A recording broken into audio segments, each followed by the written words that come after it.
crying because I know where you started.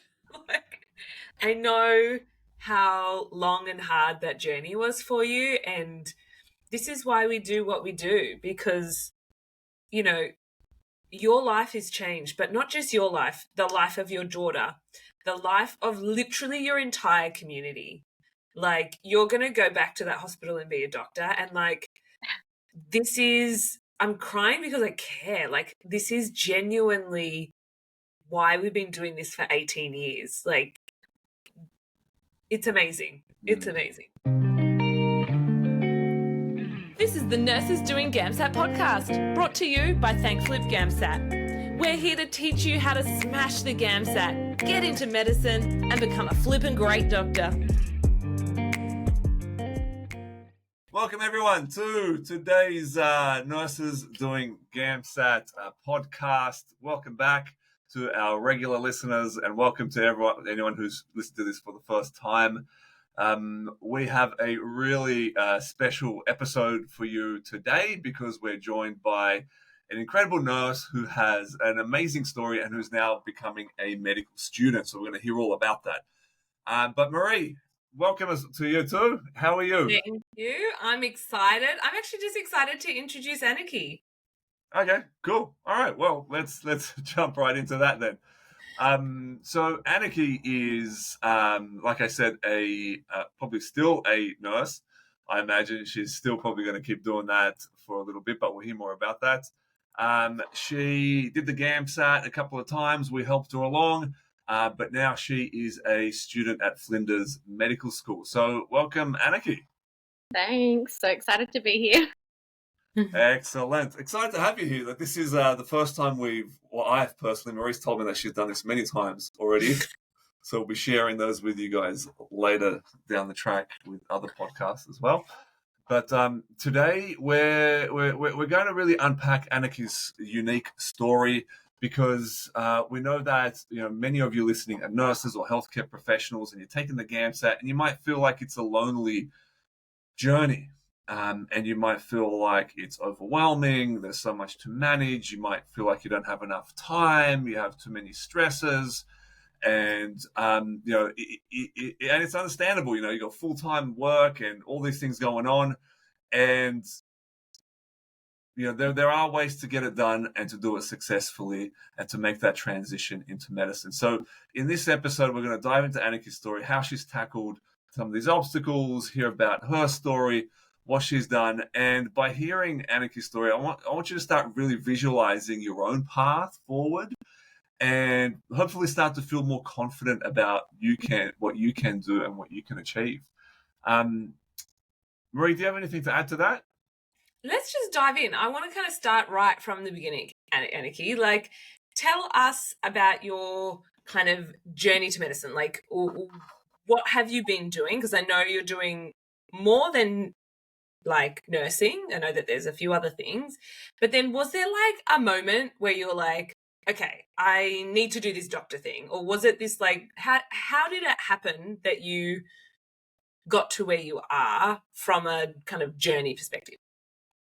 Okay, so when I was 9 years old, I was doing the Oliphant Science Awards, and as part of doing that research project at 9 years old, we got to go to a laboratory. In the laboratory, we're being shown around, and we were essentially doing like a urine culture. That's what we were doing as part of this project. And we're walking around the laboratory. There's a preserved brain that I had seen that caught my eye, and I asked about it. I said, "What is it?" And obviously I knew it was a brain, but is it a human brain, or why is that brain in a jar and not in someone's head? I didn't understand quite yet why things were preserved. But anyway, I was then told that it was the brain of someone that had dementia. Now, my mum was a nurse in aged care at the time. So growing up, I had heard lots of stories about, mum might have been sad after work because a patient might have passed away that she really felt for. So we spoke about, death quite often, and appropriately, of course. And this I remember this particular story she telling me about this patient that had dementia and how she came home and she was really cross about the quality of life that this person has. It was her own personal opinion, of course, of what it's like to live with dementia, or what it's like to care for someone who's living with dementia. And so when I had saw this brain and had it explained to me about dementia and the changes that happen in the brain with it, I literally said out loud, right, I'm going to be a brain surgeon and I'm going to fix dementia. And that was how... At 9? Yeah, at 9. And that was how I decided that I wanted to be a doctor. So then... Wow. So it's something that I always wanted to do, but just because of everything that was happening in life as you're growing up, I never got what I needed to get into medicine. I gave up. I was very, very successful in all the jobs that I did, working in national sales and everything. I then fell pregnant with my daughter when I was 28. When I was 27, had her when I was 28. And then it was almost immediately, like when I saw her, I had this overwhelming feeling of, I need to show you what I could never do. Like I need to make sure that you can be the greatest human that you can possibly be and not be held back by everything that I've been held back by. So some people would say breaking generational trauma.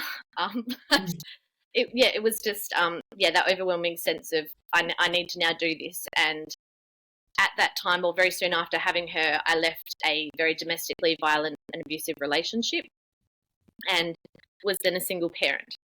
So came back to live with my parents and was essentially raising this child that I had 100% care of by myself with my mum and my stepdad and the rest of my family. And someone floated the idea to me of, you used to want to be a doctor. What happened to that? And so I thought, well, I can't get into medicine. I could never do it. Why don't I try nursing or paramedics? So I then formulated the idea of, or then applied for university and got into nursing. And the really good thing about it was online. And that was a really big thing for me because I had a 4-month-old child at the time of applying to go and do full-time study online. And I thought, well, whenever she's sleeping, that's when I can study. I'll figure it out. Like, I don't think really throughout life I ever really have a plan. If I want something, eventually I know it will happen and I will figure out a way to make it happen. So was a little bit into my nursing degree, and mum was then working at a hospital as a nurse, and she floated the idea, or was talking one night about volunteer ambulance officers with SA Ambulance Service. And I was like, oh, I could never do that. No, that's just too much. It's nothing like what I want to do, like not interested. Then I decided to go along to, after applying for it, because I was like, oh, well, why not, I changed my mind about it. I thought I'll just see what it's about, because if my mum's recommending it, mum knows me, then maybe I should probably listen to her. So went along for the interview, met a very, very experienced and wonderful intensive care paramedic who was the regional team leader at the time, and didn't want to leave the interview. I just wanted to keep talking to her. I just wanted to keep asking her questions. I wanted to keep learning from her. And so then I decided to sign up volunteering with SA Ambulance Service. Now, that puts you through a Certificate 4 eventually. So fast-tracked through, it's about 18 months. But so while doing my full-time study at uni to become a nurse, I was then also doing a Certificate 4 in ambulance services. That was a volunteer position? A volunteer position? Yep. Wow, okay. There's a very strong volunteering presence in South Australia, and the service wouldn't run without volunteers. So, yeah. Yep. And then, so once I'd done that, I was like, I had finished my Cert 4, but before I'd finished my Bachelor of Nursing. Finished my Bachelor of Nursing and thought, I never want to study again. Don't worry about becoming a doctor. I'm just going to be a nurse because I'm so overstudying. Right, so let's just stop right there because I mean you've covered a lot. That is an amazing journey. Let's just kind of I've got a couple of questions there. So that is an amazing story of where you've kind of gone kind of the transition you've made, and you're kind of almost in the medicine stage of things. But you said something interesting there where, we get a lot of people who are like, I don't have the time, I have so much going on, what do I do? And we'll talk about GAMSAT later on. But I mean, even at this point in your journey, you're doing an undergrad, you're volunteering, you've got a small child. Like, how do you get it all done? Because we get people coming to us who are like, I'm doing an undergrad uni degree and that's about it, and I'm really stressed out and I don't think I can do anything else. And it's like, well, hang on a second. But then you've got these people who are like yourself. So how do you kind of connect the dots there to get all that done? I think if you want something, you'll do anything to make it happen. So while the really great thing about volunteering for me was it gave me, I used that as that time as the adult time, right? And like, if you're a parent, you'll understand that when your kids are young, you need to have that adult time or adult interaction. And so it gave me the ability to do that. But while I was on shift, we are not quite as flat out as a metro crew because we're country. So I would have some downtime that I would then be able to study during that time. So whatever spare time I possibly had was put towards uni studies or GAMSAT study. Okay. There were things that I had to say no to because GAMSAT study came first, because I was like, well, that's where I want to get to. There's a deadline for this. I can go out any other weekend. I can have dinner with my friends another time. But right now, this is really what I need to do. Okay. It sounds so simple, but it's not simple. Like, there's a lot of development that I did personally to understand that I have value as a person and what I want and what I desire and what I feel like I should be doing in this lifetime and how I should be helping community and that kind of thing. It's not selfish to put that first and to set boundaries. So yeah, there was a lot of work done on that. I heard this thing which was amazing, which was like, it's not selfish to put yourself first. It's selfish for other people to expect you to put them first. Yeah. And when you kind of flip that around, sometimes it gets you to go, oh, wait a minute, why am I doing this for everybody else and I'm suffering? That's selfish of them. Yeah. Like, they're people that can look after themselves. And obviously kids are a little bit different, but it's not like you abandoned your child. You're looking after your kid, right? Like, she's a healthy, happy 6.5-year-old now, but Absolutely. like, at the time you're looking after her. So I think reframing selfishness to, it's actually you helping people. By you looking after yourself, it means the burden's not on someone else to fulfill your dreams. You do it yourself. It's actually very empowering. Yeah. But also, I love that kind of shift of, I've got a deadline, I got to make stuff happen, I'm going to sit down and I'm just going to do it. And sometimes people have challenges with that, when like being able to prioritize what actually needs to be prioritized in the moment is not always the easiest thing. Yeah. Absolutely. So going back to your story, Annikki, you got to the point where you've graduated your nursing degree. What happened after that?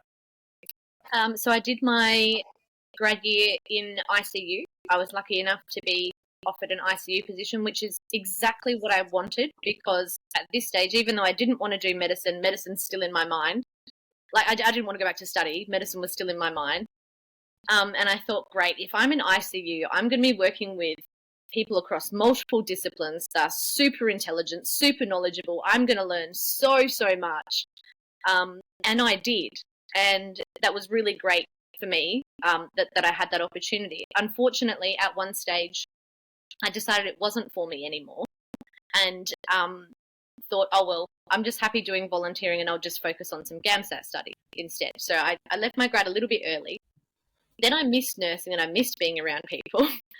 And I thought, oh, maybe I'll try ED, because with ICU, it was fantastic, but it was a private ICU. So the difference being that we don't get those helicopter retrievals. We don't get the super sick people that have been in big car accidents and I found through volunteering with SA Ambulance that those are the sorts of things where there was so much going on and it was such a dynamic environment that that's actually where I performed best. So I thought maybe ED was right for me. So I applied for 2 metro EDs and a country ED, and I actually got offers from all of them without having any ED experience at all. And I thought, well, they're either really desperate for staff or maybe they think that they can train me up and I'll be okay. So I ended up choosing the country hospital. And the reason I chose country was because I thought, tertiary's too scary for me. There'll be too much going on, and that was the complete opposite of what it was. So in country, we have far less resourcing. We have to stabilise patients far more often. You do a lot more. You're really in there. Yeah. So yeah, I started that ED journey, and I gave myself about, I reckon, 6 months of being in the ED, and then I thought, nah, okay, all right, like let's start trying for GAMSAT again. So when did GAMSAT when did you decide to do that? Because that wasn't, it was kind of in the back of your mind, but then all of a sudden you're studying for the GAMSAT. What happened there? I think it was just a realization of I'm getting older. And if I want to do medicine, I probably need to get onto it sort of soon. But I wanted more, like from my job.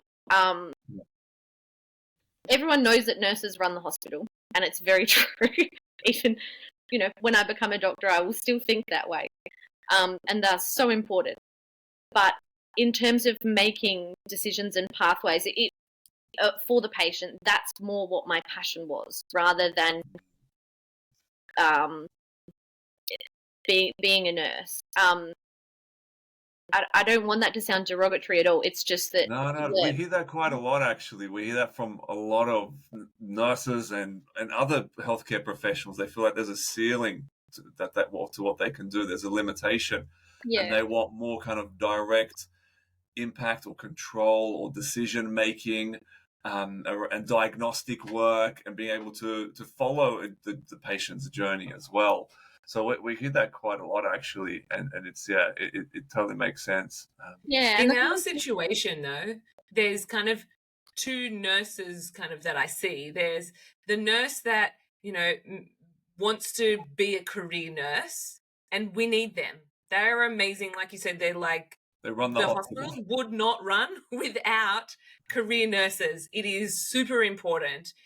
But those career nurses never talk to us because they're not looking for more.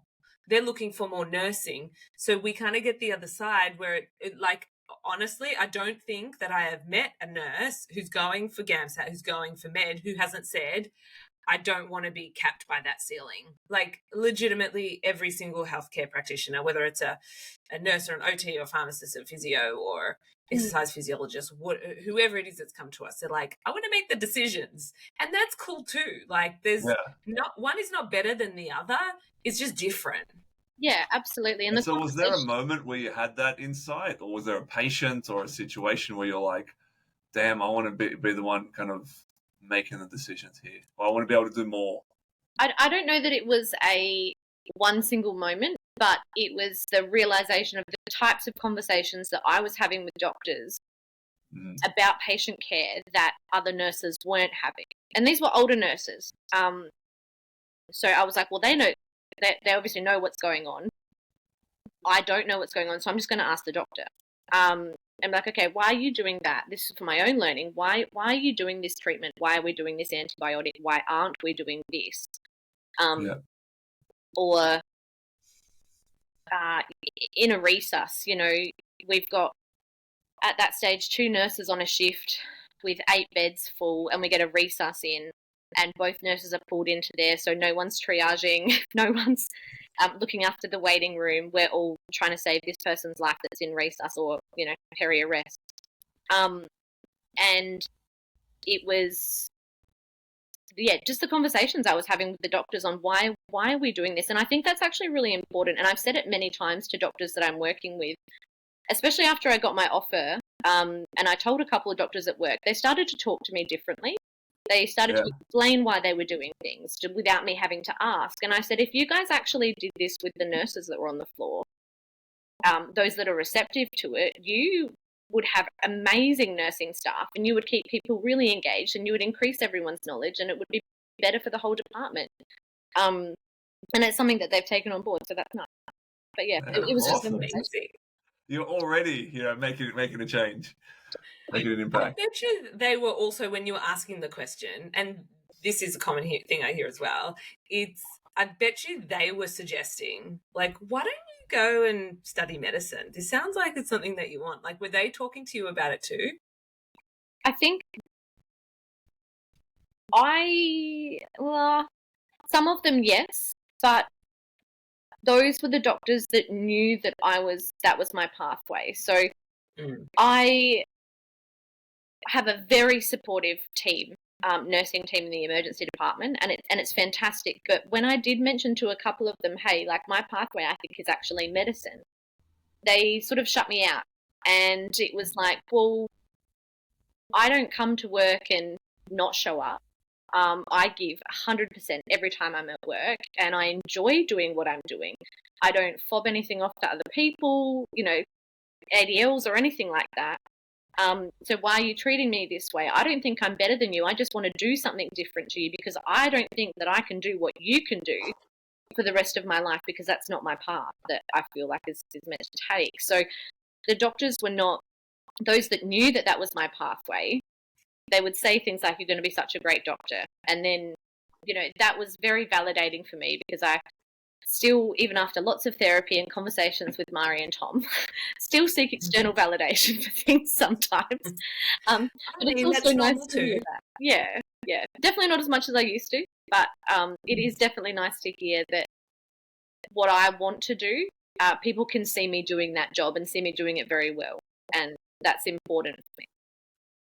Amazing. All right, so then let's go to the point where you're working in nursing. I think you had a couple of jobs at one point. You're looking after your daughter. You're preparing for the GAMSAT.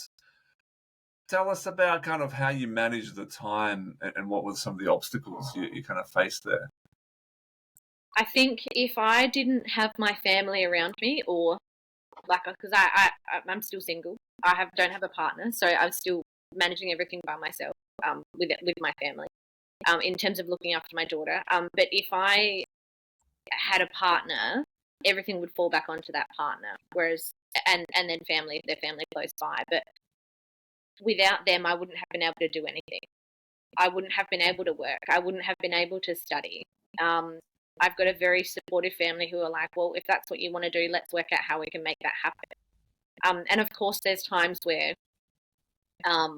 everything doesn't work how it's supposed to work, and then there's a big stress and I can't get to a shift on time, or these things happen. But I think as someone who doesn't have a partner to rely on and I am relying on my family instead, I feel like there's a bigger burden on them because it's my child.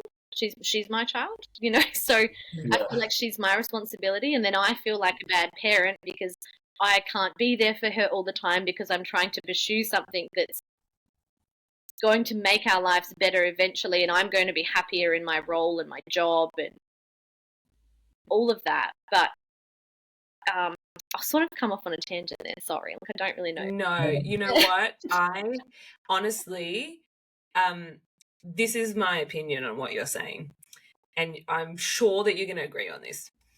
Our kids don't listen to us. They just don't listen, okay? Anyone that's a parent gets it, and if you're not a parent and you're listening and you want to be a parent, your kid is not going to listen to you either. Yep. But here's what happens at this age.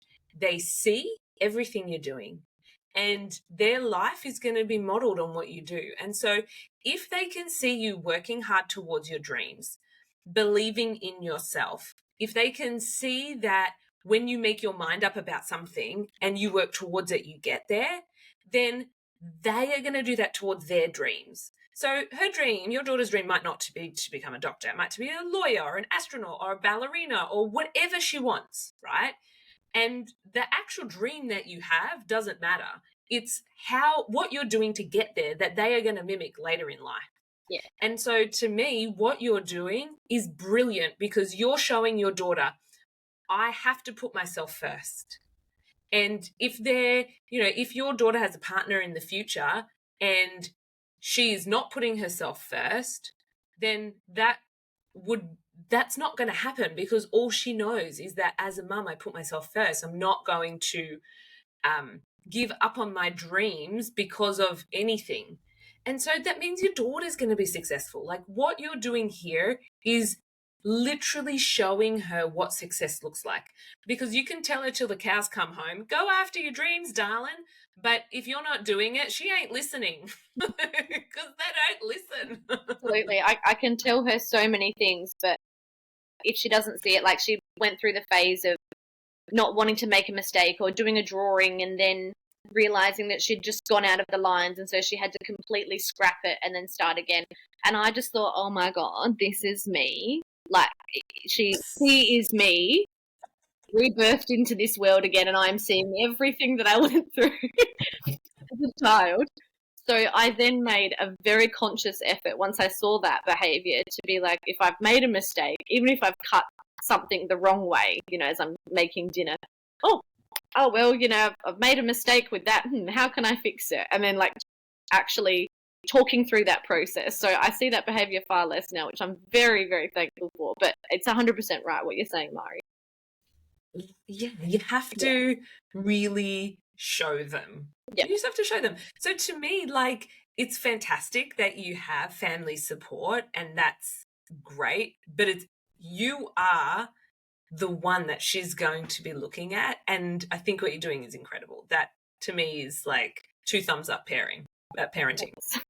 And I think yes, family support is key, or a partner in that situation with kids. And I'm also curious, like, in terms of balancing full-time work and study, like, how did you squeeze all that in, or how did you, some people feel it's impossible. I mean, you've also got a child on top of that, but if, for full-time work and GAMSAT study, like, how did you manage your time and get that done? Put everything in a calendar. So until I did that, I had no concept of time, and I still have very poor time management, which is something I'll absolutely have to work on. But poor time management in the fact that right now I still don't have that time. I'm still working 2 jobs, and I'm trying to do overtime as well to save money for medicine. But it's just about grabbing every single spare piece of time that you've got. You need to make sure that you're getting really good sleep. So I found out that I don't really operate well on less or more than about 6 hours of sleep.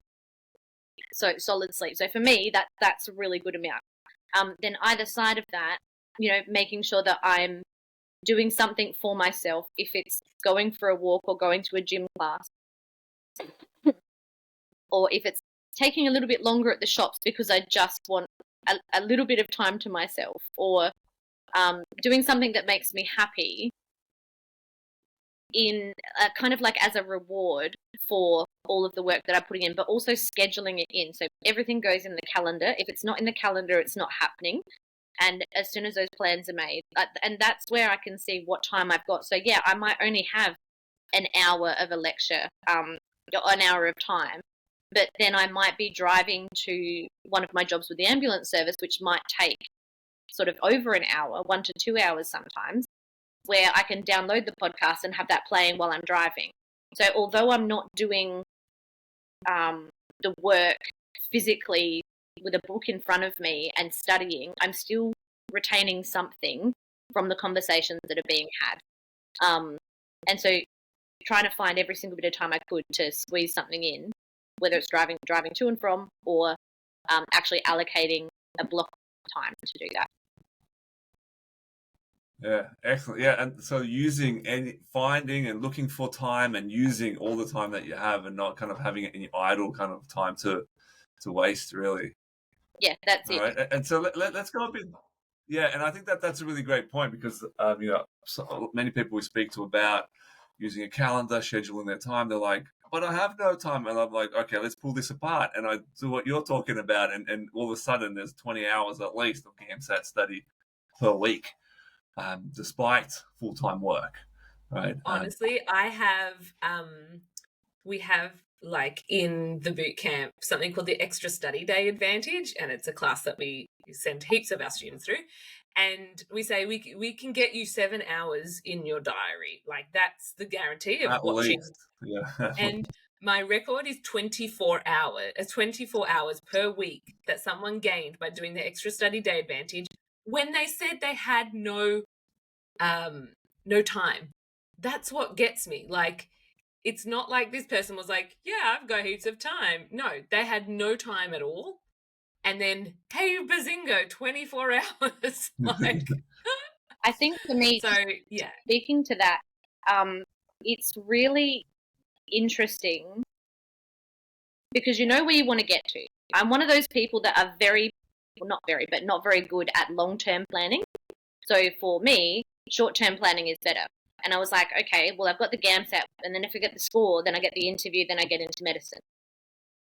So when you're looking at just the GAMSAT, yes, it's a big important part of getting into medicine, but it's not actually getting into medicine. That's just one step on the pathway. So you're like, well, do I actually really have the time and want to invest the time in doing it? That's a very honest opinion. And so, of course, your initial reaction is to go, oh, I don't have time. And then once you start seeing how much time you actually could have by doing the class that Mari was talking about, it's like, wow, okay, this is now not a fact of I don't have time, and that actually is an excuse. It is that I don't want to do it right now. It's that I don't want to make that time because my time is important to me, and I feel like I don't have much time. And what if that means that I miss out on time with my family? I could do an extra shift then. Why aren't I making more money? So all of those things go through your head, but once you understand or can put into words or your mind that the GAMSAT is really important and what it actually means to you, then I don't think you can actually commit to making that time to study for the GAMSAT. That's fantastic. You just articulated that so well. A lot of people experience that and they need to hear that. So yes, thank you for sharing that. And then, so let's go a bit deeper into the actual GAMSAT, and specifically Section 3, because I know a lot of nurses and healthcare professionals, they don't have formal chemistry and a physics background. They might have physiology and anatomy, but that's nothing that comes up in the GAMSAT. So what was your experience with Section 3 and kind of how did you approach it and how did it go? I thought I did biology, chemistry in year 11. I tried physics in year 10, but could not understand it. And so I was like, oh, I'll be fine. Like, things will come really easily to me. I've always learnt really well, but it had been 15 years since I'd studied. But then I actually started studying and I was like, holy crap, this is very, very different to what I thought I knew, and I am not at the level that I need to be. So the first time that I sat the GAMSAT with you guys, I struggled to understand the concepts, but because also at the same time, I didn't understand what I was having to put into the GAMSAT.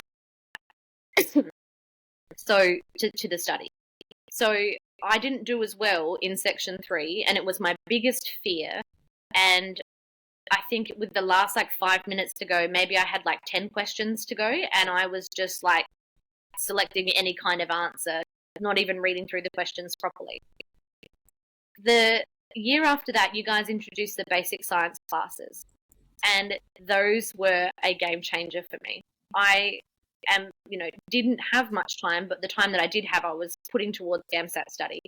But I felt like I just wanted something that was more basic so I could get the basic understanding of a concept and then be able to run with it. And I would revisit that every week leading up to the GAMSAT. But those basic science classes were a huge improvement to my understanding of the Section 3. And that's probably actually what got me over the line, I'm not going to lie. In conjunction with that, it was the skills in reasoning, because when I came up to a question that I had no idea where to even go with this, or I couldn't quite remember how something worked with physics, I just thought, okay, well, what are the two answers that are probably going to be least likely to be correct? Get rid of those.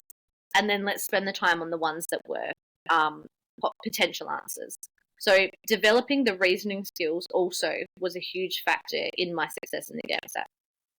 Yeah, when you're faced with those questions about the anatomy of the gills of a fish or the body temperature of a platypus in and out of the water, like you're not going to prepare for that. And reasoning skills and those basic sciences are going to make a huge difference.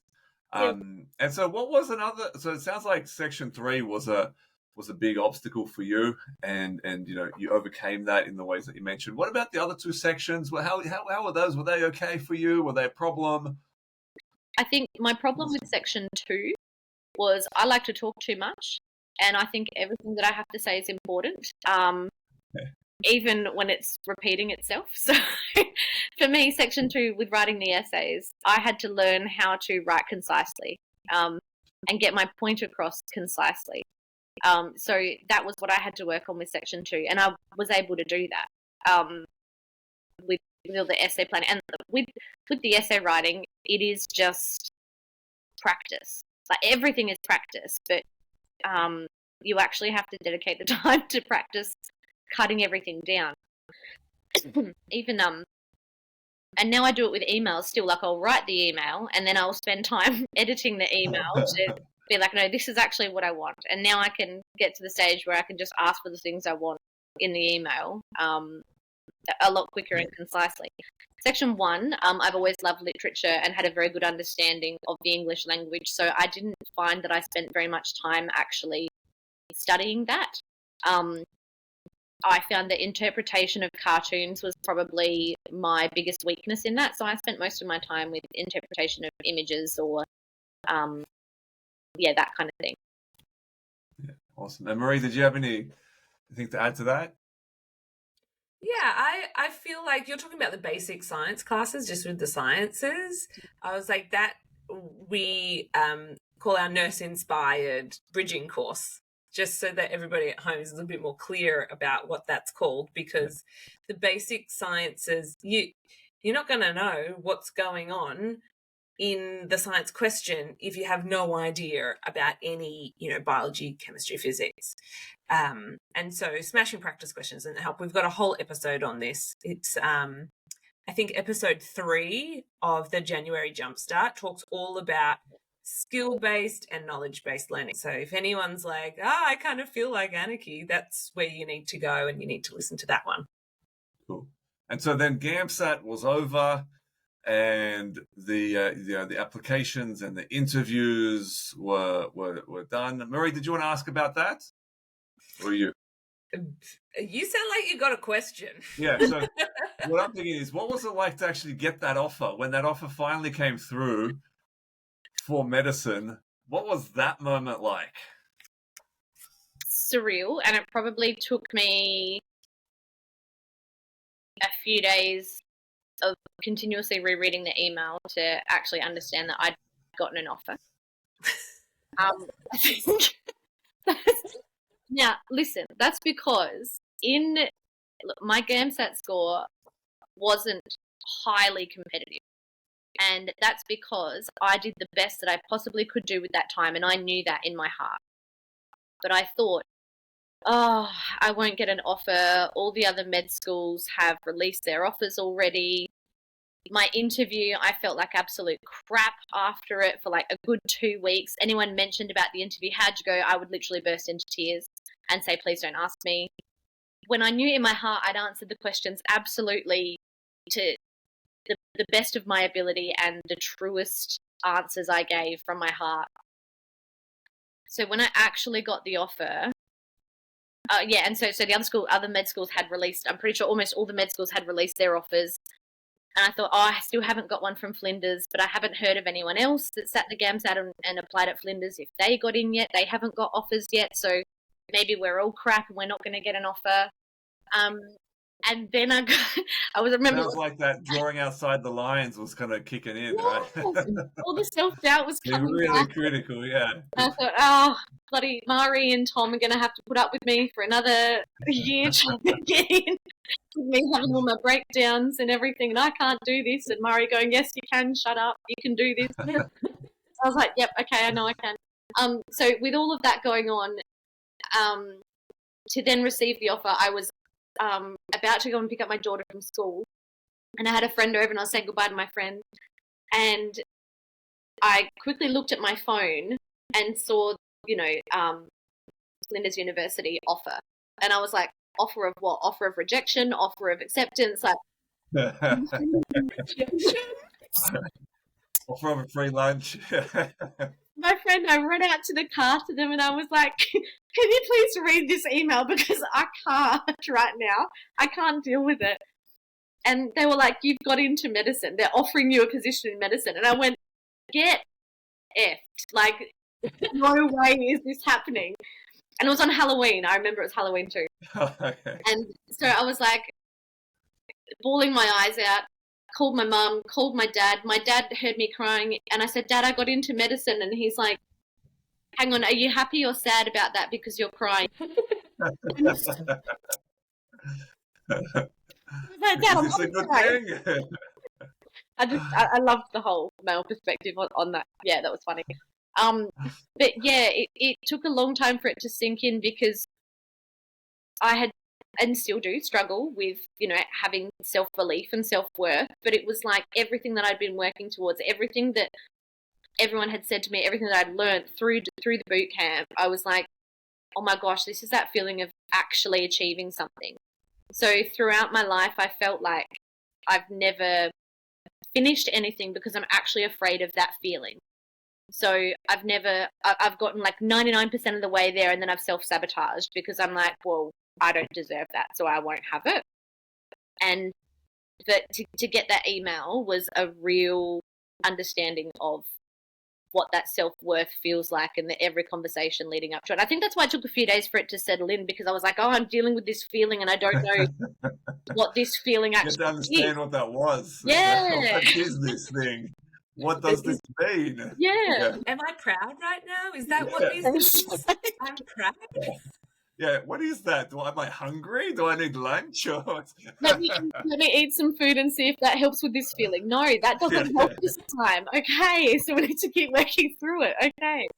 But no, it was incredible. And I then went to school and picked up my daughter and she said, why are you crying? I said, oh, I'm crying because I'm happy and Mummy's going to be a doctor and I'm going to get in. I got into medicine. I'm going to go study. And she just goes, everyone, my mum's got into medicine. She's going to be a doctor. And she had like understanding of what it meant. But like the support of the parents and the other kids getting excited was just absolutely. Oh, beautiful.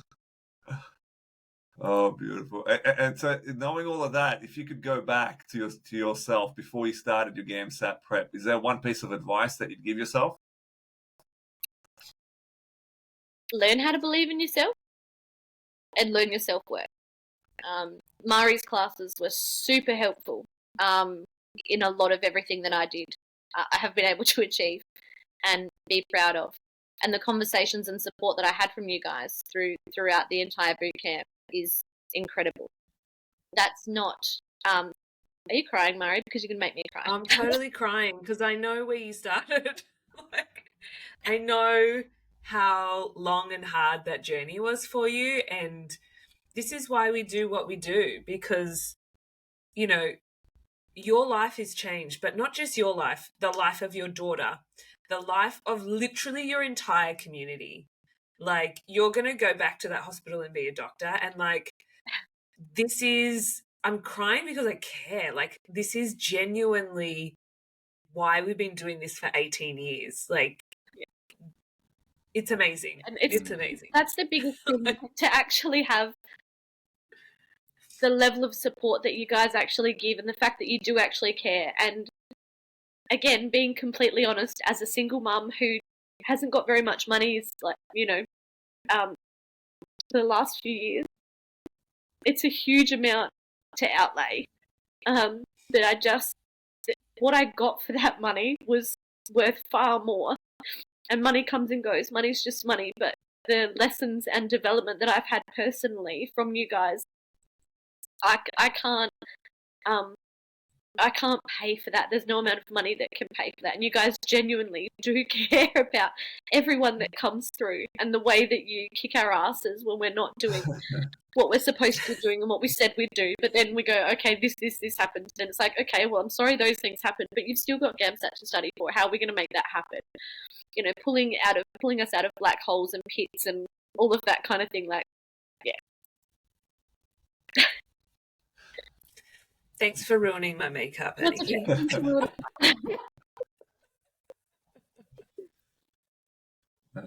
okay. Yeah. I'm so glad you can share you're happy to share this story. Like this is so inspiring, Annikki. Like the things the fact that you've faced the challenges and the obstacles and you've gone, you know what, I'm going to find a solution. I'm going to find a way through this, and just continue to remind yourself why you're doing this as well, because it is challenging what you've been through and what everybody goes through, but you have this really strong reason why you're doing this, and so that's what's gotten you through. And I'm glad that we can be part of the journey to support you through. And I'm excited to see what happens in 2 years, in 10 years, how this progresses. This is so cool. And so for other nurses and healthcare professionals who are listening to this and who are dreaming of becoming doctors, but they feel overwhelmed or unsure about the GAMSAT, or if they can do it, or if, well, it's great for Annikki, but well, not for me. Like, what's one piece of advice that you'd share with them? Sorry, that's just insulin pump because I'm a type 1 diabetic. Going off about something. I'm sorry. Well, let's add that to the list of things you got to deal with. I didn't know that. It's like having another child sometimes. Okay, what I would tell those nurses is everyone's always going to tell you that you're not good enough. You're always just going to be just a nurse. You can't cross the threshold into becoming a doctor because it's so elite. But it's all a load of crap. Like, if you work as a nurse, you will know that there are times when doctors make decisions that should maybe be a little bit different or should be considered a little bit differently. And that is what's going to make you an awesome doctor, because you're also going to listen to those nurses, because when you voice your concerns to those doctors that don't like to listen to nurses, it makes you feel small, it shuts you down, and it just makes you frustrated that that person maybe could be having a different level of care than what they're getting. And that's what's going to make you a bloody good doctor, is the fact that you listen and the fact that you care and you've worked bedside and you have so much more going for you than people that maybe don't have as much life experience, that are fresh out of uni. And at the end of the day, you're actually not going to know unless you try. So you should just try, because you've got nothing to lose at all. You've still got a job. You're still working, yeah. So just bloody do it. Excellent. And what about specifically for the GAMSAT? Any kind of tips for aspiring nurse doctors about Section 3 or the other sections? Now I can't remember what it's called. Where we sit down and we do the practice questions and we see where we're at. Diagnostic test? Yes, diagnostic, yeah. Those are super helpful because it will help you with what you actually really need to know. Now, that first one you do is probably going to be like this much. Like, my arms are so widespread of how much you need to know and learn. And it is overwhelming, but you have to break it down. And then you realize that things relate to other things. And then once you've got basic understandings of things, you can pick up all the rest of the concepts so much more easily. So just not getting overwhelmed with the amount that you think you have to learn, and that it's okay to do bad. That's what those diagnostic testing are for. I literally, right before this recording, I had a student call me and I was like, you need to do a diagnostic. Can you do it? He's a paramedic. And he was like, I'm just so embarrassed about how bad it's going to be. And I was like, hey, we don't do shame here. That's not what we do. That we're not about embarrassment. It's literally finding out what's wrong. And I gave him the permission to go and do it. And I said, if you get 1 out of 40, I don't actually care. It just shows us we're going to start at a 1 out of 40. If you get 10 out of 40 or 20 out of 40, it's a different starting point. Yeah. And so when you take that emotion out of it, you're right, it's so important. Yeah, But taking the emotion out of it. That's it. I tell our students that's where the gold is. We want to dig for the weaknesses. We want to find those because that's where the gold, that's where the marks are. And in fact, because you raised that, what I'll do is in the show notes for this episode, I'll put a link where people can get a Section 1 and Section 3 diagnostic test for free. So head over to the show notes will be thankflipgamsat.com/episode 5, number 5. So if you guys want to get one of those, head on over there. But yeah, awesome. All right. That's been fantastic, Annikki. Anything else that you want to add, or Marie, any other questions before we wrap up? No, I'm good. Yeah. So so lots of takeaways there. I think Annikki, it's so inspiring. I'm so glad that you came on to share this. I think it's going to help so many people. Your problem-solving approach, your resilience, your determination, the inspiration for your daughter and your family and everybody listening. So thank you again for coming along. This has been really, really cool. That's fine. No worries. Thank you so much. Hopefully, someone else gets inspired because, it's going to be incredible. I don't think one person's going to. I think there's going to be a whole bunch of people. We might need to form like an Annikki group of all the people that have inspired. I love it. I love that you were not given anything on a silver platter. I love that you have come to this. You've made your own decisions. You've worked your ass off. Everything was almost against you. Like, you had every excuse that you like. I didn't know that you were diabetic either. Like, some people would be using that as an excuse, and every excuse you almost just like stepped on top of it to get to the top. And I love that. I feel like that is going to inspire so many people, and people that what you have going are different to what they have going, but just your ability to get over it will help them get over their own excuses. So I'm excited. Please keep us up to date with what happens in med school. We want to hear all of the goss.